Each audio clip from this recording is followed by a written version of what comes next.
I think it was pretty similar in nature to the issue that Ian brought up, but maybe I might even be like a few steps behind. I just don't feel like I have a good process for identifying inferences, and that I maybe don't allocate enough time. I mean, I spend roughly, I think, 3 minutes as well trying to come up with inferences, but I find myself moving quite slowly through questions sometimes, like having to diagram literally every answer option to try and get to find the answer to a question, which seems pretty ineffective. And so I often question whether I found all the right inferences. And so I just don't really have a good process, and I don't really know when to feel comfortable to like move on from my setup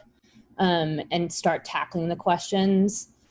So yeah, pretty similar in nature to what Ian was talking about. And how long have you been studying for?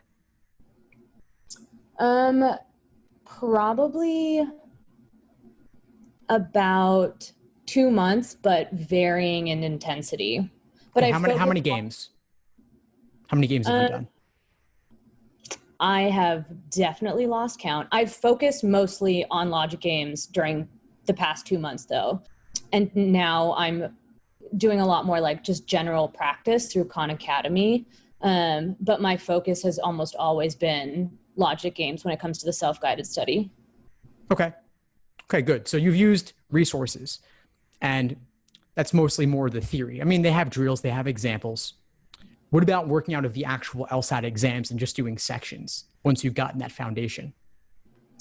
Yeah, I've done a few sections as well, just like timed individual logic game sections. And I guess part of the problem is that I find myself performing better when I'm practicing versus when I'm taking the actual test. So part of me thinks that it's just like nerves and that I'm like very conscious of time. So I'm moving too quickly when I'm taking it under time conditions. But even when I've tried to be like cognizant of that, when I'm actually taking a full practice test, I'm generally not doing as well as I did in like drills and under timed conditions. Okay, so there's accuracy, there's pacing, and there's endurance. That's one of the frameworks underlying my LSAT study plans, both inside the course and outside the course. And so it sounds like accuracy is good when it's individual sections or individual games, and it's outside of the context of a full-timed exam. So part of this may just be getting used to the rhythm of the timing with sections, strict 35 minutes in that context, and then in the context of all the other stuff going on. So if you're saying full exams, I'm assuming that means reasoning and reading comp as well are in that mix. Is that correct? Yeah. And you said you've done a lot of work on games, but maybe not so much on the other stuff. Yeah. So in what way could doing a full exam with the other stuff mixed in, how could that impact your performance on everything? Yeah, I see what you're saying. I think like the mental endurance is a big factor for sure. Just sitting down, especially with the time tests that I take through Khan Academy, those are a full 3 hours. It's not in the flex format. And so there's just a lot more like exhaustion. And so that could definitely affect my performance in the logic games. I'm not going into them as sharply.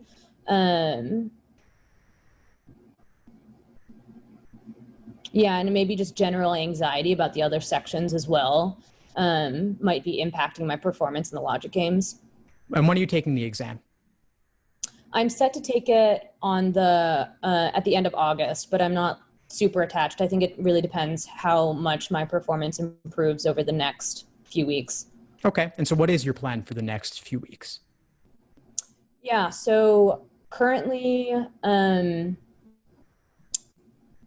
my like foremost plan was just to continue with Khan Academy and doing like generalized study, because I was starting to think that maybe my like underlying strengths are really with reading comprehension and the logical reasoning. And so that I should start trying to like study for those sections formally.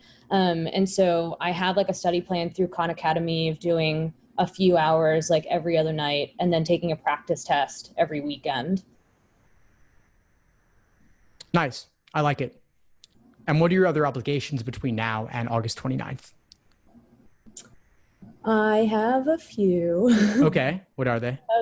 I am going to be moving in the middle of August, which is like a big worry of mine and part of the reason why I'm not attached to August 29th, just because that's obviously a huge time commitment. That's really the biggest one that's sort of at the forefront of my mind.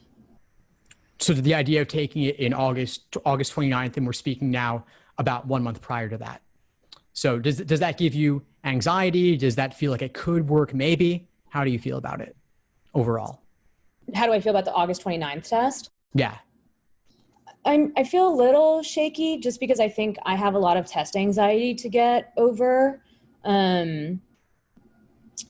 So like this is diving into other things, but I generally like am not performing as well in in reading comprehension and the logical reasoning as well as I did like at the beginning when I started studying or when I took my first diagnostic even.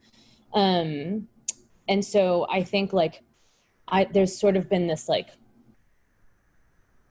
I don't know, counter effect to like studying where like the more I see the issues that I encounter, the more I sort of like self-fulfill. And so I think again, like it'll be really important to see how I perform on the next like couple practice tests I take, like the full practice test, to see if I can sort of overcome some of that test taking anxiety. So yeah, a little shaky. Okay. Okay, I think that's a reasonable approach. I want to play a game with you for a second. Let's pretend one of two things. Let's pretend that you're not currently registered for August 29th. Mm-hmm. Would you register for it today?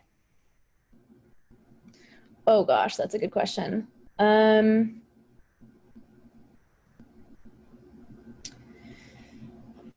guess my first inclination is to say no.